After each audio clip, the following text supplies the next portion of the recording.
Bombing, episode 125. Well, thank you guys so much for the gifts, especially the Pop-Tarts.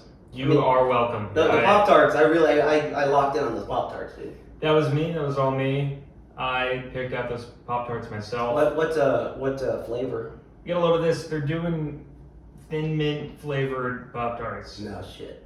They're in there. That's a Girl Scout cookie Pop-Tart right now? in front of you. What the hell?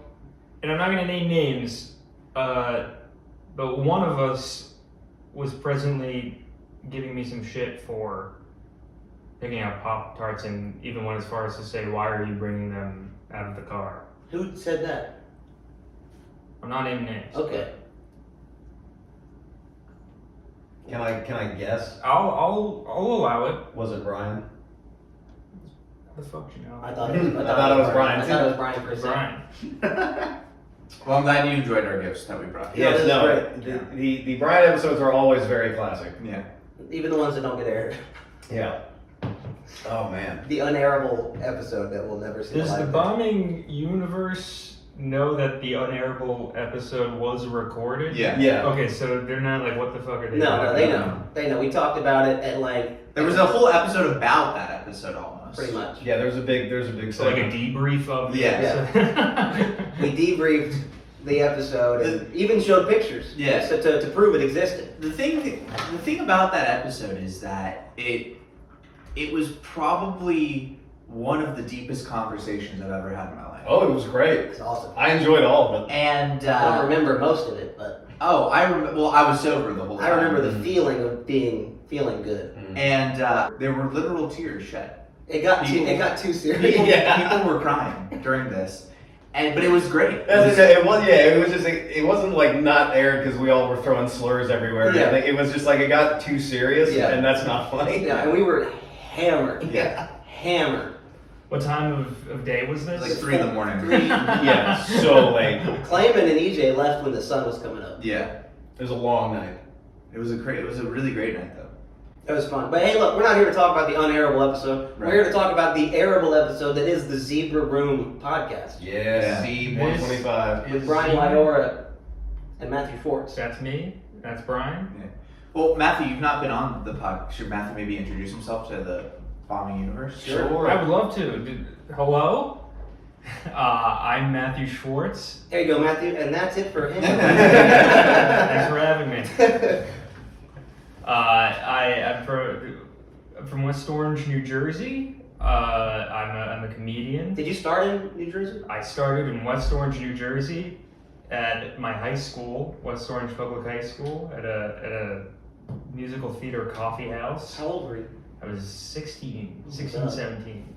And did you take a break, or have you been doing it since 16? Since it was probably 17, yes, Oh my since gosh. 17. How was your first set? Oh, dude, I fucking murdered. Yeah. It was all jokes about the school I went Oh yeah. to. All inside. But I'll say this. It was after 45 minutes of people exclusively doing musical theater songs. So I think it was like a refreshing, like, all right, we're doing something different Yeah. and not somber. I went to a music open mic once on accident. I didn't know it was a music open mic. And yeah, it's just the antithesis of like comedy. It's them, people up there with guitars being like, I miss her. Let me ask you this. Would you rather be the one musician at a comedy open mic or the one comedian at a music One open comedian. mic? Yeah? Oh yes. Oh yeah. Because you have the power. You can shit on everybody. They don't have that skill. Whereas if you go to an open mic and people are all doing comedy and you walk up with the guitar, I mean, my first thought is, Mm-hmm. But what if you had just crush on the guitar? Like what? I don't. So, I guess you have to land the plane. Right. you know what my problem with guitar comedy is most of it is really funny. Like there's like, they do like really good jokes. I've heard really good guitar jokes. But if you just did it without singing it, if you just said it as a joke, it would still work. So I don't know why you have the guitar. Yeah, you're kind of just flexing on people if Yeah. you're like, oh, I can sing this Yeah. tag. Not only am I funny, I can also play guitar and sing. Yeah. If you just take the guitar out, you got a good joke. Just do it as a joke. I don't know. Whenever I see someone walk on stage with like an instrument, or like something egregious, I get like hot. I start to like sweat. 'Cause I'm like, I gotta sit through this.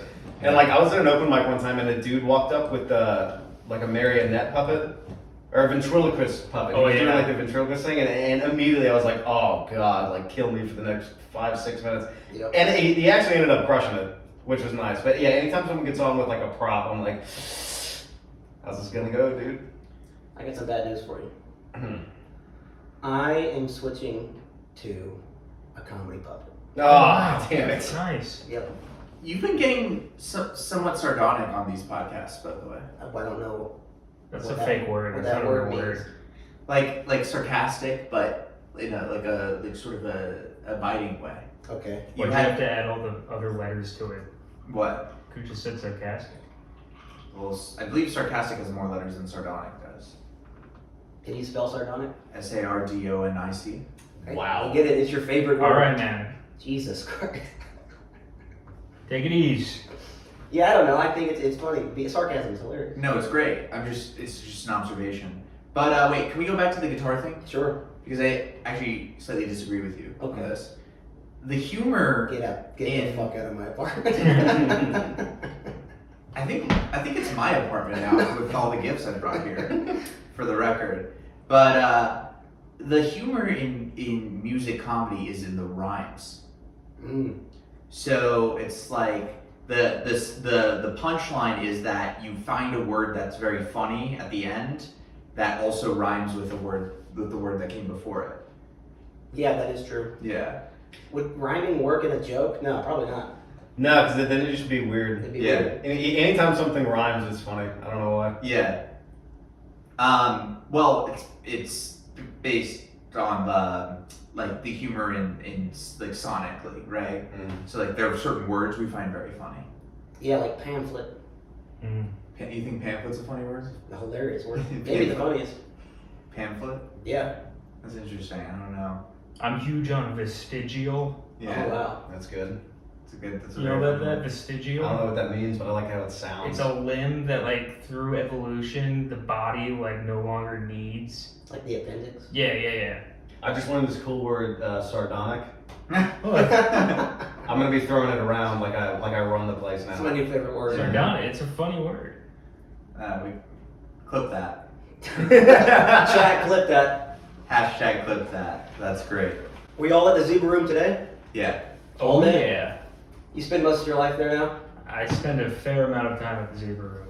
You get a lot of stage time though. That helps. That does help a lot. Maybe it would be helpful if someone other than me or Schwartz explained what the Zebra Room was. Oh, the Zebra. I mean, I think we brought it up before. I'm sure we have it. The Zebra Room. I mean, it's your new club down there at the address, which I know off the top of my head. Mhm. Yeah. It's on down there. If you can say the address, I'll give you like a 20-minute non-bringer spot right now. It's 64 something Santa Monica. No, not even close. Santa Monica. It's on Santa Monica Boulevard. Boulevard. Yeah. 4? I'm feeling starts with a 4. There's a 4 in there. There's I know there's four. There's no 4 in the address. It is without 4. It is 5176 Santa Monica Boulevard. At 5. Yeah, Sweet I was Wellington. close. You were like 2 off. Yeah, I was close. Down there at Santa Monica Boulevard. Yeah, it's the hottest new comedy club in town since Badger and Jam died. Mm-hmm. We'll get to Badger and Jam later. I want to keep talking about Zebra Room. Yeah. No, so Brian took it over. It used to be third wheel. Yeah. And it was like a fine spot. But you specifically transformed it into one of the coolest rooms in town. Oh, I appreciate that. You got very nice, you got plush seats in there. Yeah. The lighting's great. You guys just got a brand new sign. Yeah. With The sign is sick. yeah, the sign does rule. I like the sign. And Zebra Room, that was a combination of your name, and the other owner's name, right? Zio, yeah. Zio. So yeah, a lot of people asked me about the name of it. We had a list of about 100 different names It's a lot. to go through. At first, we wanted to name it something after Charlie Chaplin, Mhm. and it's not just a random reference. The reason why is because that building that we're in is formerly Chaplin Studios. It's a really cool building. I've Yeah, walked yeah. around it. You walk through and you smell like the old wood. Yeah. They got like cool old like freight elevators in the back for like props or whatever they used to Tremendous do. fire hazard, the whole building. Yeah, really? It's all It's wood. awful. Yeah. But it's cool. I mean, it's over 100 years old. Chaplin built it. He made some films there, and he lived there actually. Oh wow. Which a lot of people don't know. It also was the first ever headquarters of a talent agency. Chaplin started United Artists, which was the first ever talent agency in the world, actually. And those were the headquarters of it right there. There's literally comedy in the walls. Yeah, that's right. 100 years. The origins of comedy, really.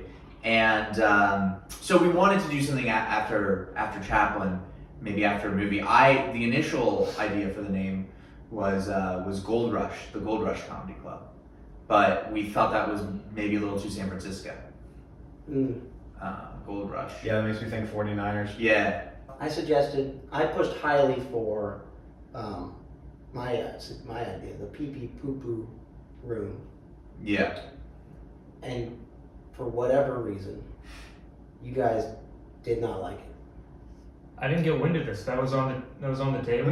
Yeah, that made it way up the range. I would have had some stipulations in my It was- signing if I knew that was. I mean, imagine that neon sign. It would have been. It would have been a mess. It would have been awful. Yeah, no, I'm glad they didn't pick that one. Probably the zebra was better. probably. Yeah. But just one more thing very quick. I'm sorry. I know this has been a long explanation. I apologize. Where Zebra Room came from. Mhm. Yeah. So my business partner's name is Zio. She, her and I were debating so many names, and it was getting frustrating. You know how it's like, at first it's fun, Yeah. like, to be creative and interesting, and then it gets really tedious. You know, and her and I were really going back and forth on stuff, and I just thought it'd be so great if her and I could combine names. She was like, "What, the Zio and Brian room?" You know, and I was like, "Zio, Brian, Zebra," and that's where it came from. Perfect. Yeah, It all came together. that's where that came from. Yeah, that's rough when you actually have to like pick a name because you can't soft launch it as Right. like one thing and then go, I changed my mind. No, it's this now. Yeah. You have to nail it first try. Well, especially for something like that, that's very physical and tangible or whatever, you know. When we were coming up for the name of the podcast, it was weirdly easy. Yeah. Like, I don't think we even suggested many other names. No, I think it was just bombing. We were like, well, let's do a comedy podcast about pretty much documenting us starting comedy in LA, knowing nobody. Like, Right. episode 1 through fucking 10 or 20 even, we didn't know anybody. And just started going to like open mics and bombing. So we were just like, okay, what's something comedy podcast, and then just bang, bombing podcast. It was just right there. Okay. I like that. Did you guys think about other names though? No. No, we thought what would be the perfect name for Eric Andre to steal to? What an ass. Yeah, what a dickhead. I gotta say, you have been gotten so much better. Oh, do you really? Yeah, I appreciate I that. seriously mean that. After seeing you, You're not being sardonic, are you? I'm not being I fucking sardonic. hope not. I am not being sardonic. Good. Just because I think after you get so much stage time being there, and also you're constantly around comedy, which just keeps the comedy Yeah, man, hourly. thing going. And do you ever get sick of comedy? You're like, I gotta take a fucking day or something. I don't ever get sick of comedy. However, I have found myself feeling incredibly disorganized. Yeah. Because I'm around comedy so much and I'm on stage, I don't want to say so much, but I am on stage like more than I was prior. More than most people. I just have so many comedy ideas, not like on paper or in my head that like I have, it's all kind of just up in the air. Yeah. So to that extent, I kind of feel exhausted. Yeah. But never am I like, if I just hear one more, have you ever, Yeah, dude. This guy looks like it's like. what do you okay. do for work? Yeah, I don't ever feel exhausted from that. Sometimes I get sick of comedy. Like, comedy actually makes me like, I start to not like it, and I have to step away for a bit and then get back in. Do you think it's an atmosphere thing, or just you're so already ingratiated with the craft that it's just like, all right, I know. Yeah, I think I don't know what it is. It's probably a mix of both. Where I'm just like, sometimes, like I was at a mic the other night and it was just so bad. it was a Badger jam, but it like just the energy was so bad and people were bad that I get in my head. I went up, I just did bad, and I was sitting in the crowd, and there was like 6 more comics, and I was just like, I gotta sit There's here. more? Yeah, I was like, dude, this is what we're all doing. I hate this. Get me out of here.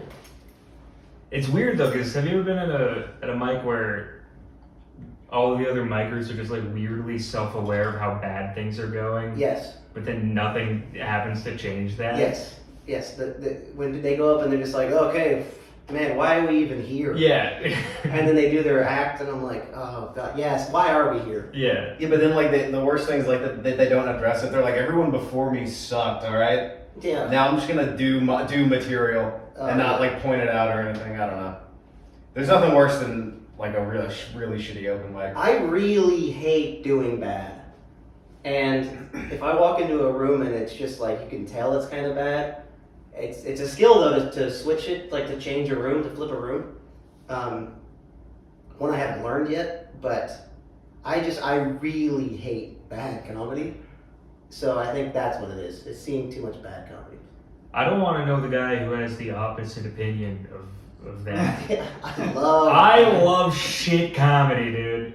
Mm-hmm. I love not knowing what the fuck a premise is. Yeah. Well, okay, so I think this is an interesting question for all of us who do open mics frequently, which is, what can you do to change that? You know, you guys say, you know, everyone says something has to be done, but like, what do you do? I'll tell you who's the best at flipping a room is Luke Robert. Yeah, well, Yeah. of course. Absolutely. Because he comes like I've seen him do it like on multiple occasions now. He'll come. It's like a formula. He goes on there. He addresses. He's like, "What are we all fucking doing?" here?" Yeah. And like because his act is so weird, like he'll either do a bit or abandon it entirely and just go like, "You got a shirt, blue guy. All right, what else is going on?" He will flip the script. He's like, he's not. I mean, he is doing comedy, but he's just blowing it up. Mhm. He's like taking the fucking detonator and blowing the thing up, and then I feel that people after that, the show is good now. Or Yeah. the mic is good now. Right. Like a lot of people, I never understood this. People are like, oh my god, he was so good. I don't want to follow him. He's too good. It's like, what are you talking about? I only want to follow people who are amazing. It's a skill. It's a really important skill. I is never following understood people that. who are good. So I'll give you an example. So at Jesters a few months ago, I followed Jeremiah Watkins, Yeah. who just leveled the room. I'm sure. It was Similarly with like no great material. Right, He well- just well, riffed. I was doing material that show. No, Watkins. Wa- Yeah, Watkins? right. Yeah, Watkins got up there. Were you guys at that Jesters? No. It was probably the best set in the history of Jesters. But not only that, it was one of the best sets I've ever seen anyone do live.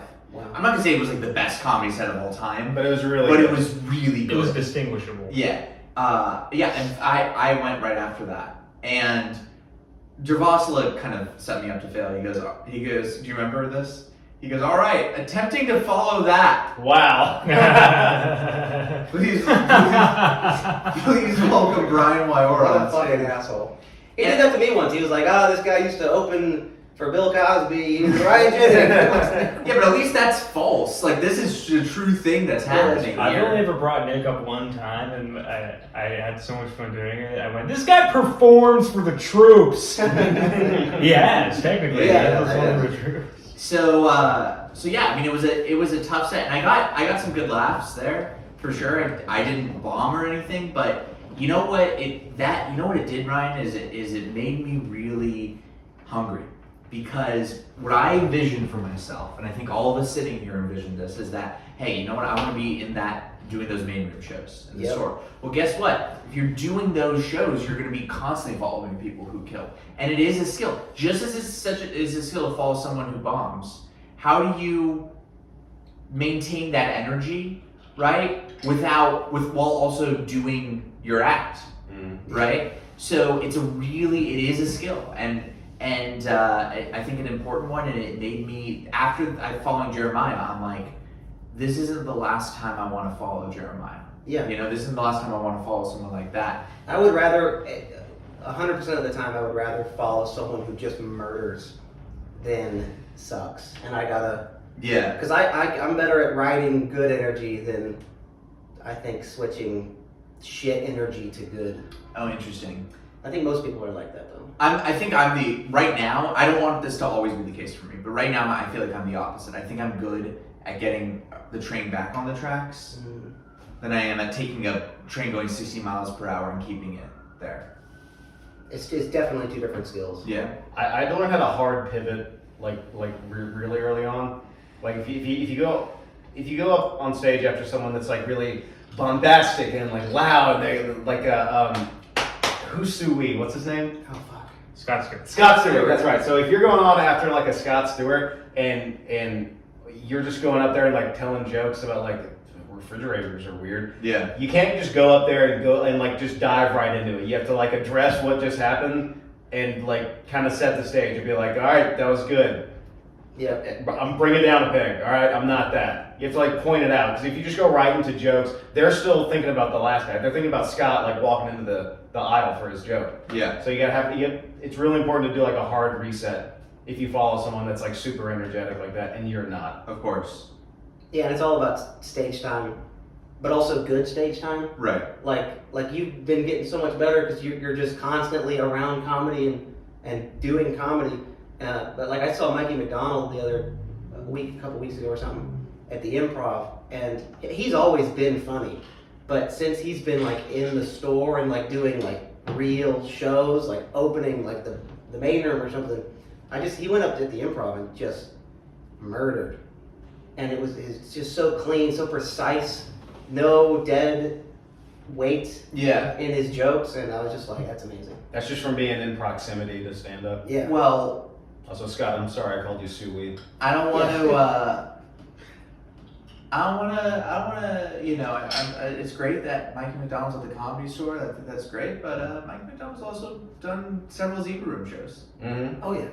So who's to say? You know. Oh, so he's getting Yes. better from the Zebra Room. Yes, clearly Not the comedy store. Yes, clearly he's getting better because of his sense of Z. The Well, Comedy Store is like just a weird appendix. That's like his day job too. you're the one saying that, not me. I think that's what you implied that. I'm making an observation.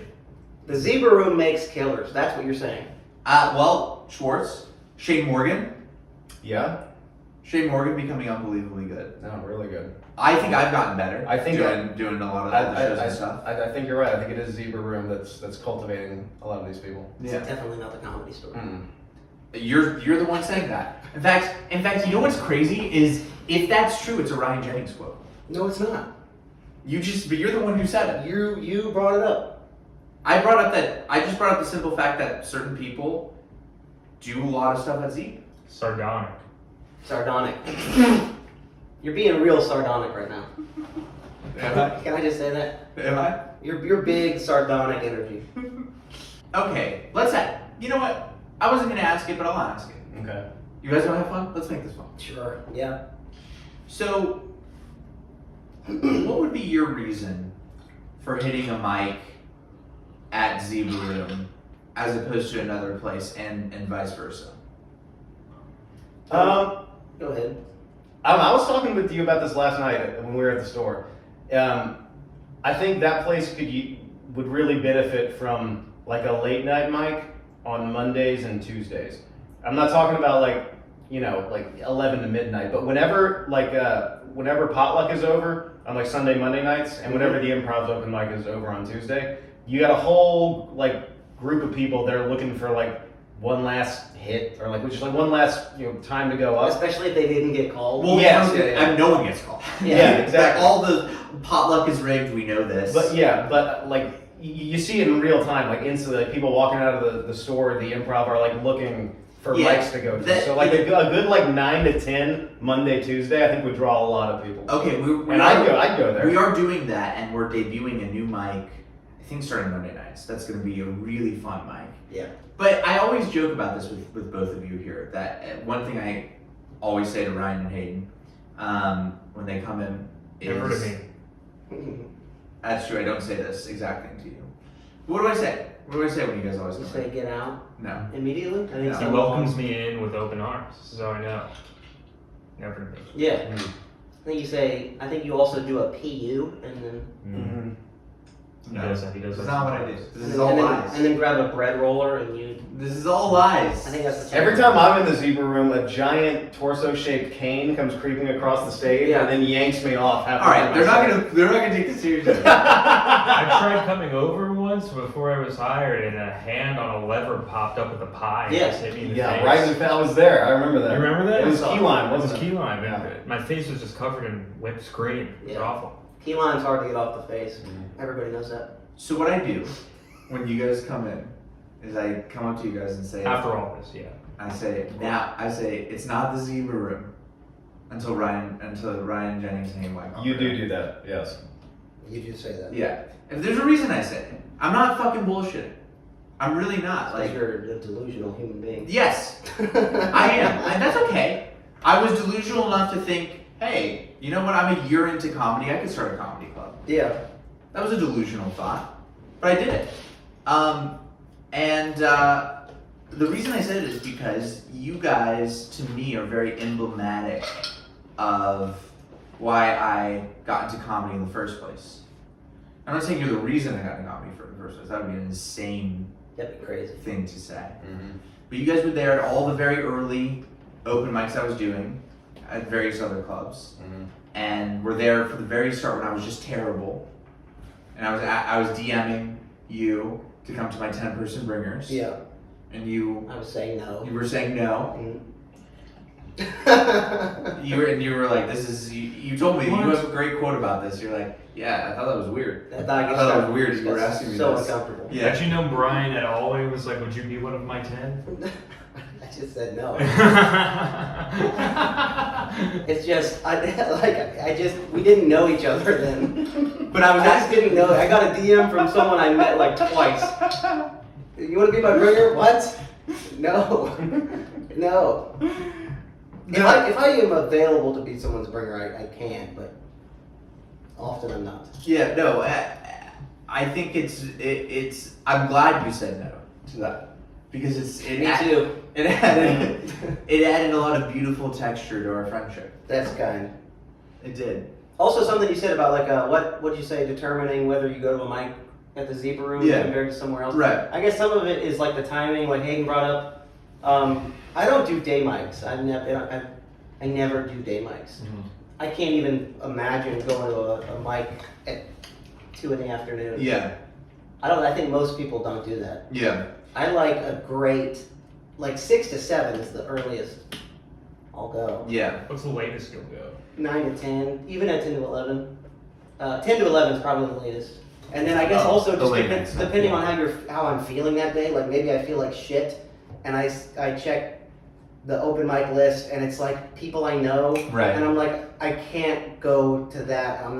I don't feel good. I'm not in the right headspace. I don't want to bomb in front of my friends. Yeah. So okay, this is interesting. So the late night stuff. So in my evaluation of the clubs in Los Angeles, there are functionally two kinds of clubs, right? There are clubs that are primarily mic clubs and there are clubs that are primarily show clubs. Yeah. We are unique, and when I say unique, I truly mean the dictionary definition of unique, as in one of a kind, as being both.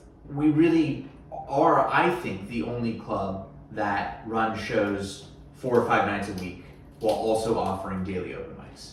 I would. Yeah. In fact, I know that to be true. Yeah. In Los Angeles.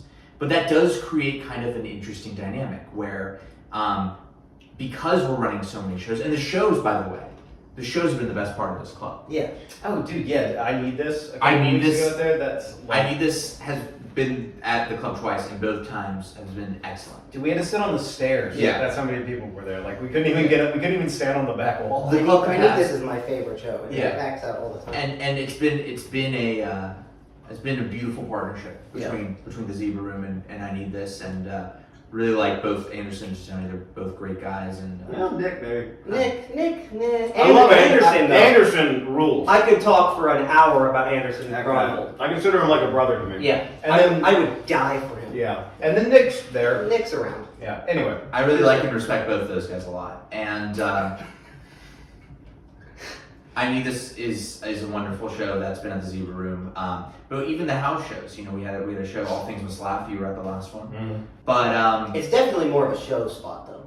it I would say has the been. shows there are killer. Yeah. I think it's- Especially when it packs out, which it normally does. I think it's 60-40 in terms of how representation's looking right now. Right. Like the 60 being more towards show. 40. Yeah. I mean, financially for the club, though, the shows are much more profitable than the mics are. And that's been our trick with this, because I'd love to have more night mics. I'd love that. But I can't sacrifice a show Yeah, the time slot. that has the ticket sales and the concession sales and real people in the club and Totally. headliners and Yeah. all this stuff because I want to see. And it Generally. gets more talked about, more pictures, more. But Headliners. look, I mean, both of you have been on shows. I mean, you were on the Who Wants to Be a Headliner show, Yeah. which was an unbelievable show. Oh, that show was great. Yeah. Until that piece of shit. Ben Cuddy. Cuddy, god damn it. We talked about this guy in the last podcast. I just This piece of work. this piece of shit Ben Cuddy went up and was funnier than I was. Can you fucking believe that? Dude, The truth, I can't. I'm getting hot right now. My blood Yeah. is boiling. It's, I mean, if he wasn't so goddamn funny, Who does he think he is? I know. It's like save some laughs for the rest of us, you know? I'm gonna go up there and be funnier than Wyckoff and Jenny. No. Yeah, it's like, oh, I'm just so funny and clever and I write good. Okay. Dude, you're not gonna believe this. He wasn't even just funnier than Ryan. He was funnier than every other person. I know. What the fuck? But, yeah, it's like, I thought we were all comics, not just you, Ben Cuddy. Listen, I'd like to disagree with that. There were 3 people on that stage who one might have thought were funnier than Ben, but were ineligible for that headliner prize. Mm. The wonderful EJ Straw, Yeah. Yes, EJ's very funny. Mm. Willie Simon, Hilarious. and Brian Wiora. Well, But the other guys you said. everything you said up until Brian O'Hare, Yeah. yes. But my anger is mostly towards But fucking Ben Cuddy. fucking Ben Cuddy. Seriously? Like you're gonna go up there and do two 10-minute sets that are both good? Fucking what? Like, you know, right? Ryan had a great set that night. Ryan had a really great set that night. Ben Cuddy's hilarious. Yeah. You know we're kidding. That's 2 podcasts in a row. We like fake flamed his ass. And Hayden's had good sets at the Zeeb too. You on last Rock Bottom, you had a really great set. Yeah, I went up and told a guy with a mustache he looked Spanish. Yeah. And Dervasula died. It doesn't get better than that. Mm-mm. Yeah. He So. talks to me about it to this day. But the problem with a place being like a hybrid, which is a show spot, which I think it's more of, than like an open mic spot. That was another problem with like Comedy Boulevard. It was the mics. It was just like, you know, 6 people in this big room with 40 empty chairs. Was that a big room? Bigger than an open mic? It was tall. Yeah. It was too tall. I think what's missing. I guess No Bad Mics has it. Badger used to be it, and even like Fourth Wall NoHo is you need like just some shitty small room with actually 10 seats in it. I've heard this. And walls, and so you can go and you just know you're just in this small room I've heard to this. do an open mic. I've heard this about the space. Because Hayden was commenting on how nice the space was, and you didn't mean it like this, but it is a little bit of a double-edged sword in terms of trying to run mics, right? It Because totally is. you know, and what am I gonna do? Like replace all of the nice chairs with plastic folding ones for the mics? You know, like what? No, the chairs aren't the problem. I think there's a difference between an open mic and like a bigger venue with a show. And Right. You have great shows there, but I think it's just the issue with open mics are supposed to be just small, compact. I think, or I think it works better. It's not supposed to be. Yeah, it just works better. The interesting thing to me about that, though, is that everyone wants, and I get that there's a prestige element to this, but everyone wants to do the open mics at the store and the improv in the factory, though. Yeah, but those pack out. That's different. Those are packed out open mics.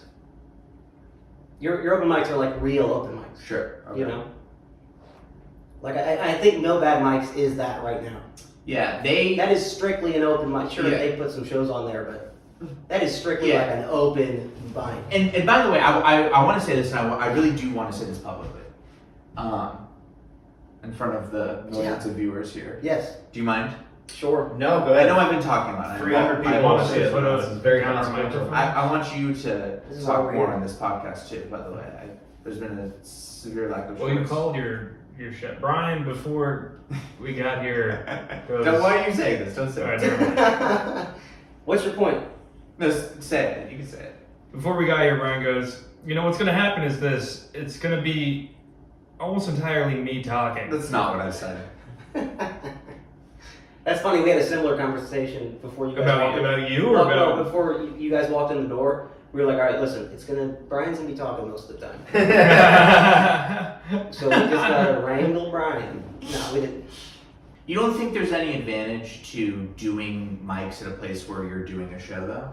No, there is, because you get familiar with the stage. Yeah, right. That's big. I mean, I remember the first time I walked into the Zebra Room, I just walked up on the stage and stood there and walked around while everyone was You talking, and I just walked around and leaned against the wall because I want to be as familiar up there as possible. One of my favorite. Do you want to talk about a sardonic moment? By the way? Sorry. You want to hear about the it? name of this episode? I'm still not fully sure what it means, but maybe this will help. One of the most sardonic moments of my life was at the Zebra Room. Ryan Jennings gets up on stage, and do you remember this? No. You get up, it's an open mic. It was like an 8 p.m. open mic, and I'm running tech for it, so I'm in the back. And you say something about the Zebra Room, and I got on the God mic. Oh, I made fun of the step. Yeah, you made fun of the step. The stage is like the normal height of like a step on stairs, and you guys have this weird half step there. Yeah, like imagine tripping once and that's how high. Yeah. up Okay, I you didn't have to build the step. stage. I know you didn't I know that, inherited the but stage. I said that's so funny. Like, who's that for? When I came into the club, I had to fix bigger problems, right? We Sure. had holes in the bathroom walls. We had a cockroach problem and a flea problem. We Look, got it's rid of all not. that. The step isn't a problem. It's just funny. Like who? Oh, So it's the chairs and the steps we need to work yeah, on. right. The step. It's just funny to have one half step there. So Jennings gets up on the stage and he says something about the step, and I retorted back Yeah. via God mic. Can you remember what you did after that? For Ryan Jennings.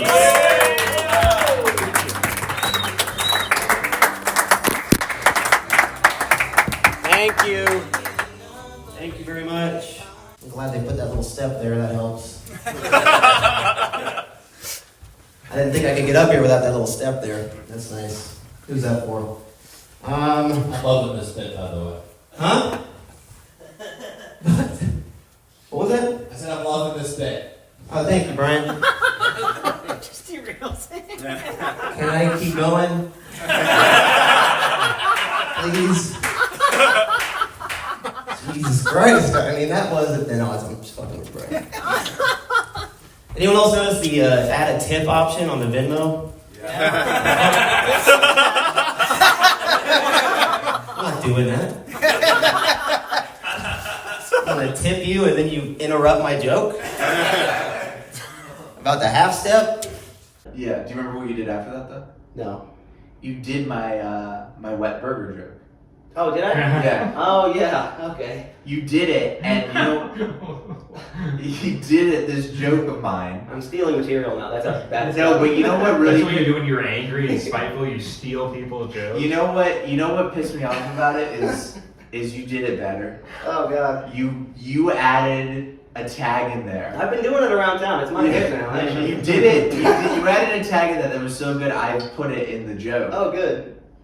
I put it back in my joke. Good. You should hear Ryan do Piss King. He's like, he's walking out of the water. I do a great. He does it like 10 times better. If I would pay money for that. That's his closer. I would pay money for Ryan Jennings to permanently add Piss King to your set. That's hilarious. I'd pay you. I don't want to say an amount, but That's funny. because you might do it, but it would be great.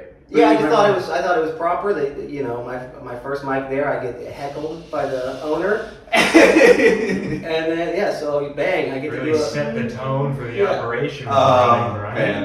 it. I have free range to do a bit of yours. I think. Yeah, you gotta clip that. I think that's fair. That's great. Okay. Hold on, I gotta piss and All make right. a drink. If that's all right. Yeah, let's do it. Are we gonna lock this in? Yeah. Hello? We're back. After some insufferable technical difficulties, we are back. All right. But Well, yeah. I'm glad. So this audio should work. Sure. Well, Who I'm, knows? The last one should have worked. I'm glad we have that because the most important person in this room gets the first question here. So, what have been your 3 favorite moments Man. in Zebra Room history? Probably when you leave. Around 4 o'clock every day, Brian goes, all right, I think I'm going to get out of here. And I have to try not to leap out of my chair. You go, oh no. I go, "Don't- really? please hang out. Yeah, come on. dude. Just a little longer. And he goes, no, I got stuff to do. If you have to, you can go. You could go be a grown-up or whatever. No, I love this bit. one of my favorite memories. I was. Somebody rented out the room for a show, and all these shows are great. I love them, but I usually receive the details on what the show is the very seconds before the show is about to start. Oh God. So we're setting up for a show. I'm under the assumption that it's going to be a normal, just bringer show. And in walks the host, and she goes, "Where's the ramp?" Oh no. I was like, "Well, my name's Matthew. Good to meet you. Well, what do you need exactly?" And she goes, I for as long as this club has been around, there's been a ramp. To get on stage? To get on stage. Oh, God. Where's I don't see the ramp. Do you have it upstairs? And I go, yeah, of course we have the ramp upstairs. I go upstairs and call Brian. I'm like, do we own a fucking ramp? Do we have we ever had a ramp? I didn't see a ramp. Brian goes, no, I don't think we have a ramp. And so I had to invent a ramp out of a folding table. Pretty good ramp. But listen, if you didn't have a ramp And you had a table. and you had to find a ramp, Here's my thing. Who needed the ramp? somebody needed wheelchair access to the stage. Okay. But again, I didn't know that until Was it every comic was disabled or just yes, one? that was the kind of Oh my God. thesis of the show. And That's not stand up at that point. no, arguably. Well, here's the thing: we were trying to figure out what to do if we can't get a hold of a ramp. So I almost drove to Home Depot and dropped Oh yeah. A couple a hundred. bag on Yeah. on a ramp. I can build you a cheap ramp for 120. It shouldn't be that expensive. I mean, we were talking about this earlier. It's only a half step. It's Yeah. not like, It's not that high. That's one of my favorites because just the constant calling of seriously, do we even know where there is a ramp in greater Los Angeles? No heads up about that. There's gonna be 9 disabled people. Yeah, there if you tonight. needed to buy a ramp in the next half hour, where does one go to do that? I'll tell you. You call us. You call Jennings I'm and telling Wyckoff you. people. You need something done. You call the The boys. better question would have been are there just 2 guys around? Yeah, just pick them Yeah. up. Yeah. Isn't that what you did? Guy plus wheelchair weight. Well, we attempted to do that, but this was a very expensive wheelchair. This was one of the wheelchairs that allows you to stand upright. Oh wow, So this was upwards of 1,000 to 2,000 a pounds. Stephen Hawking Yeah. wheelchair. No, this For my next joke. exactly. Imagine. This was an incredible piece of machinery. So we Wow. tried to do that and nearly threw it at our backs. Yeah, it's got a battery pack in there. It's not Yeah. just that's crazy. That's a good one that Wait, comes to mind. Well, I want to say about this though. Do you mind if I comment on that? On my story? Yeah, Yeah. go ahead. So, what's interesting about what? You always explain what you want to do before you do it, Also, and it's hilarious. Brian goes, do you mind if I ask you what your top 3 moments are? Here's what I think about your top 3 moments You that go. are personal to you. You go. He's talking, and you go, not to interrupt. Not to interrupt the question I asked you, but and then you go, "Do you mind if I ask you a question?" Yeah. And he goes, "Yeah, okay," because I just wanted to ask, just Save blurt it yeah. out. Just, what do you think about the thing and the thing? Because what you're effectively doing is, not to interrupt, but do you mind if I keep interrupting you? And, yes, it's a lot like your material. Yeah. Too much setup. Get to the fucking Well, they point. don't call him Brian Premise Wiora for nothing. You know that. Whoa. Okay. That I'm kidding. is true. Just say the shit. It's entirely That is true. true. Anyways. The comedy business, though, must be so interesting because, like, being a comic in itself, comedy in itself is just like ruleless. Yeah. And you just need a microphone. Right. That's really it. You don't even need a stool. A stool is like, if you have a stool, that would be awesome, but you don't even. You don't need even one. use it sometimes. Yeah. No. And so then to be it, like the business side of that is also as chaotic as the thing itself. The easiest part of my job is when I'm on stage. Yeah, totally. That's the easiest part of my job. Everything else is hard. But okay, Schwartz, what are your other two favorite moments of? Cleaning out the club was really fun. Oh yeah. Oh, that was so fun. Right, you got to see like a We helped with that. cleaned version Oh, of yeah. the club. That No, but even before you and I cleaned up, We which had is a story I want to tell after Schwartz is done. But everybody Oh, get was ready it- for Brian's. Yes. Was it like filthy when you guys got it? Yeah. Oh my goodness, man! There was just It was dirty when we showed up. It was cluttered. You are right in that comedy requires, by default has no rules. Yeah. But something that definitely helps with that is at like a minimum some amount of organization. Oh, dude. Yeah. I mean, we walked in there for like the first time and we were just looking around. I mean, you've seen the apartment. We like to be clean and everything has its place and purpose. And yeah, when we saw that clutter like in the green room and then we were like, this has got to go. I can't imagine it was worse than that. That clutter was after the cleaning. That's crazy. So, I get there and we're just rummaging through all this random stuff, just like building supplies, caulking, paints. And then we get to a corner where And there was a ramp there. No. Yeah, and I was like, here's the ramp. We don't need this shit. Get it out of here now. We get to this corner and there's just 2, maybe 3 giant fog machines. Nice. And we're like, why on earth are there fog machines? And that was the beginning of us just finding stuff we could not find an explanation to. There was fog machines. There was there was a gumball machine that had whiskey flasks and lighters in it. There was a really funny moment where we were cleaning out the green room and we were just like throwing so much stuff away. And then like obvious trash, like a fog machine and stuff like that. And then I like opened a drawer or something and there was a Bible in there. Yep. And Brian and I just like looked at each other and we were like, we just put it back, shut the drawer. Like it's a bad omen. That's man. bad. That's bad luck. This is the story. I'm so happy that you brought this up because this was one of the more surreal moments of my life. Because the other part of this is that it ended up, in a very friendly way, I would say, becoming like a little bit contentious between you and I. So what had happened was What does that mean? The communal cleaning became contentious.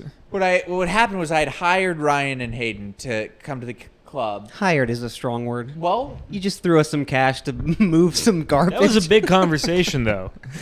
Is it? It really only needed to be, will you do this? And you go, yes, for this amount of money. Brian turned into, what's your starting price? What's a fair amount of money I can throw to you that you'll do? Growing up in the South, when all your buddies had trucks, you just go like, hey, $80, I got a refrigerator. Let's go. Do it, whatever. Yeah, Brian was ready to close out a back-end deal. It's all business with this guy. Yeah.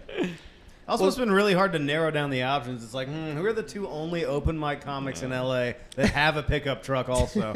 Let me think. Well, I'm at that moment I wasn't speaking on behalf of Brian Wiora. I would if it was Brian Wiora, of course. But it was a club that has 2 business partners, right? Yeah. And that has to consider a lot of different factors. Of course. I mean, That's so funny though, because I totally get that part where it's like it's not you talking to us. This is like a company technically Right.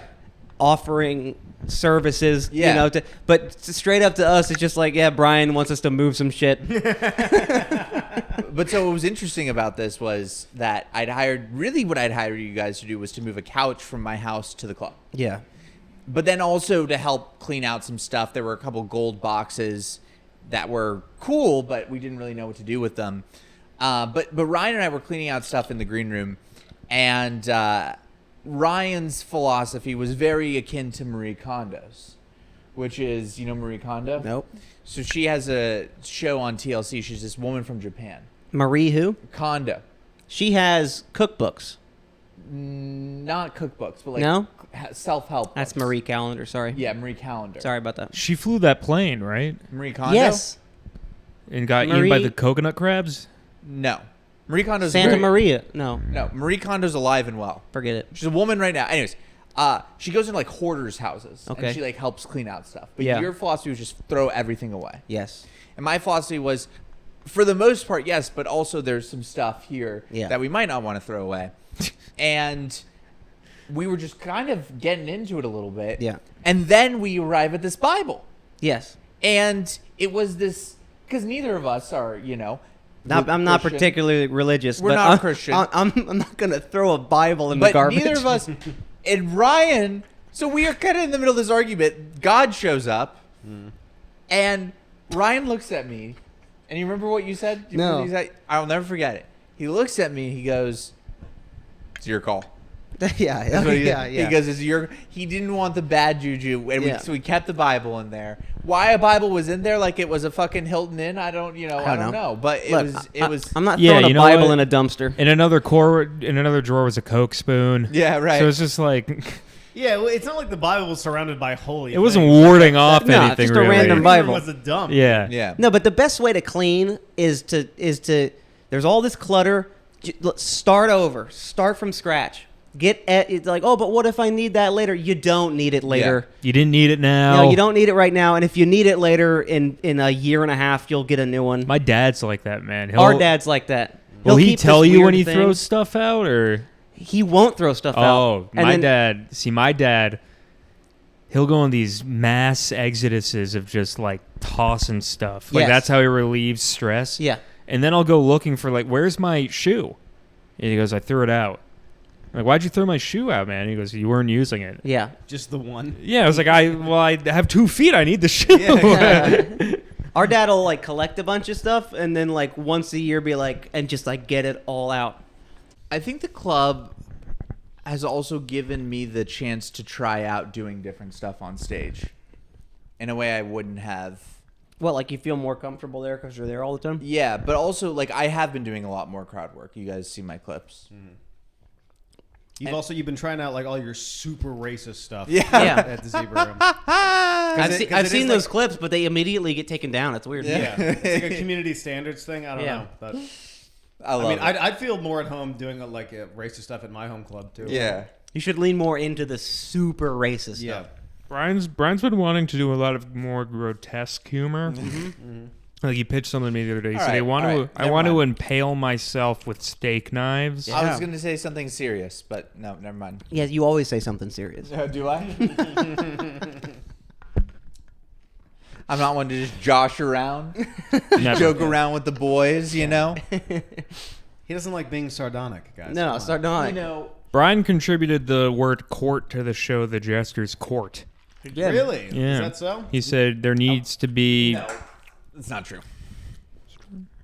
You're right. He contributed the word the. Yes. I'm like the opposite of Justin Timberlake's character in Social Network. Oh, yeah. It was just called Jester's Court. I said, put the. It's cleaner. Guys, what about the?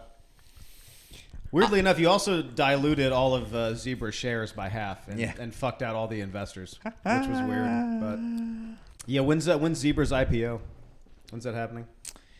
Not for a long time. Damn. We're not worth any money right now. You don't want to get like some VC from San Francisco in there? You know, that would create more problems than it would solve, though. You think Because all of a sudden, everything becomes like, how do we Jesus, make really money good. from this? The nice thing about this is, I mean, there are times that, you know, when we have to make a decision between making the most amount of money as possible and doing what's best for comedy, we can choose the thing that's best for comedy. Yes, that is the most important. And I'll be honest, I don't feel like every club in this city does that. I wouldn't know.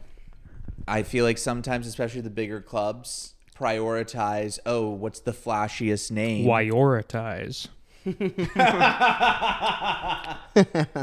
Hey. Put that in the dictionary. Clip it. Put it next to sardonic. Prioritize. The definition is just sea sardonic. The Zebra Room's great, man. It's great because it's a amateur club. The only one I can think of that compares would be Fourth Wall, where there is like a community of like regulars that go, and then they also put on shows, and it's like the precursor to what you want to get to, that is the Improv and the Factory and the Store, and it's like, yeah. But I don't know if and this is, I think, a philosophical disagreement you and I have had for a while. okay, Where I love those clubs, I really do. But I'm not as focused. I'm focused right on getting better at comedy. yeah, And I want to tour and I want the special and whatever. And if I happen, if I do make it as a big deal, whatever, if I happen to go to those places, I go to those places. But those aren't the end all be all. You guys very explicitly said, and in fact, you said it on the very first episode I was on here, if I remember correctly, around the 50-minute mark of that episode, you guys Sounds like said, you remember exactly Yeah. correctly. It's got the timestamp. pretty man. precise. you guys said you moved to LA for the Comedy Store. Yeah, And I really, it stuck out to me and I admired it, but it stuck out to me because it's so different from the way that I think about these things. Well, how do you think about those things? Well, I just want to be the best stand-up comic I am, and regardless of where I'm performing. Well, see, yes, that's it's the the correct same. way to look at it. Like, Yeah. like that's right. Also, we think that way now, like today. Then we did. It's true. We did get into comedy back home in Nashville. Learned about you go to L.A. or New York. We were like, we're not doing New York, so let's do L.A. What's the best club in L.A.? The Comedy Store. We took a trip out here, went to the Comedy Store. We said, oh my God, this is the greatest fucking place ever. And then decided to move here to get into that club. So that is true. But now that we've been here for like 4 years, Going on five. going on yeah. 5, and we've done all the other clubs, it's not. Yeah, that's not as true now. But the first spawn of the idea, oh my God, let's go to L.A., get into the Comedy Store. Yeah, also, a lot of the shimmering gleam of the Improv or the Comedy Store has been just washed away. Yeah, I actually wish I still had that same Yeah. enthusiasm. Yeah, exactly. That I did. I wish the Store and the Improv, but more importantly, the Store was this thing on a hill. That, Yeah. that I thought it was. It's lost a lot of its glamour. Instead of just this building that my friends work at. Now it's very much put me up anywhere. Yeah. I don't really care. When did you move to Los Angeles? 9 months ago. Really? I feel like I'm- I've known you for a year. I feel like we've known you for about 9 months. I moved here in January. Oh, well, okay. The story is, so I went to school in Boston at Emerson, and Emerson has an abroad program. Wait, sorry, can we hold on? What do you mean you moved here in January? So Or when last I was January. when I was starting a story, right, there was going to be some context, right, and that might have given you some insight. And then You by said the 9 end months of the, ago that you said January. It's not January 2025. how this are is you May. how are you disagreeing And with it's January the first? of 2024 would have been way more than. You're disagreeing with the prelude to my story. Yeah. Yeah, Brian. I am. Let him continue. All right, go. At no point in your being a story lot- did I you're say to being you, sardonic actually, you right now." weren't sitting on a couch with Nick. You were sitting in your car. No. All right, man. A lot of God Emerson damn. guys out here too. And there's Yes. It's like a. Did you guys all know each other? I don't think I've ever spoken to Chuck until seeing him at Flashback. Okay, because when we met you and Dervasila and you and Steph and all these Emerson people, I'm not an Emerson person.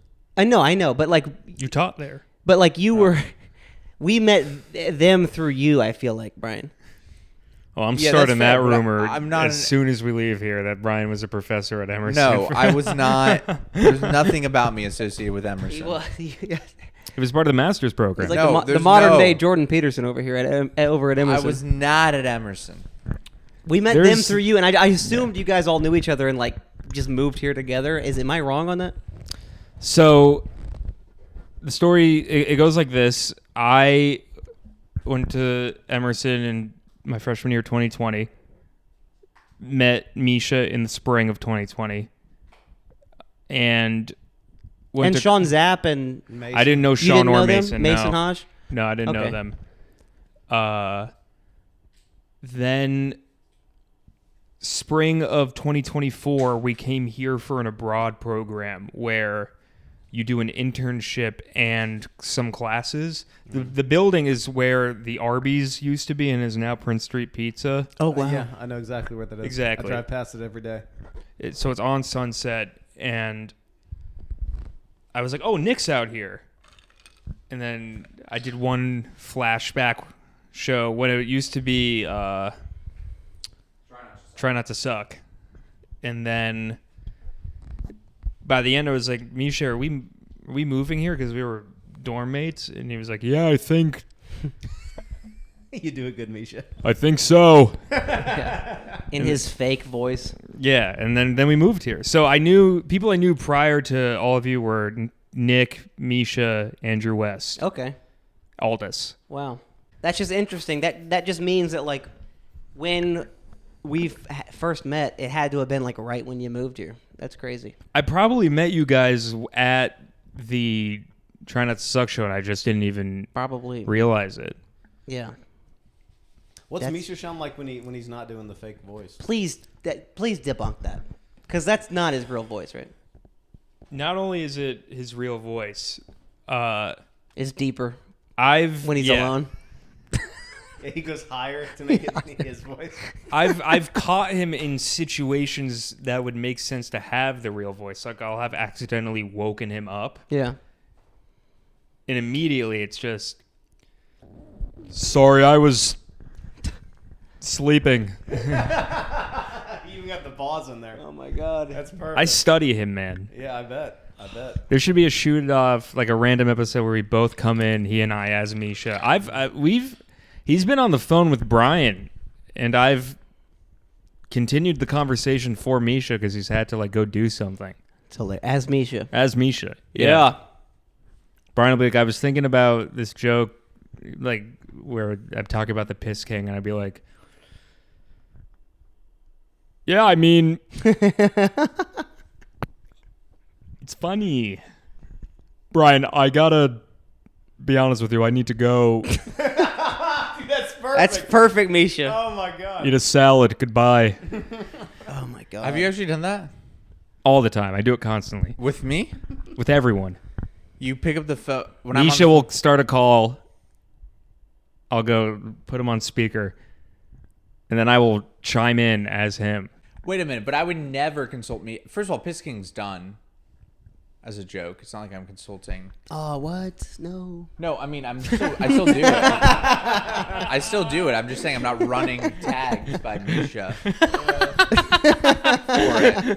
it. No, please. Keep doing it. That's so funny. I'm telling you, man, you would never know. That's hilarious. Why is this a shit on Brian's comedy It's podcast? not. It's why not. Is that, why is that what this? Why is that what this became? This is what comedy. You know what? We had this conversation with Cole Clayman once. It wasn't a conversation. I just walked up to Clayman once and said this. I said we gotta start being more mean to each other. We gotta start being real dicks to one Yeah. another, guys. Yeah, that's comedy. Well, thank you all so much for coming on, man. Check out the Zebra Room.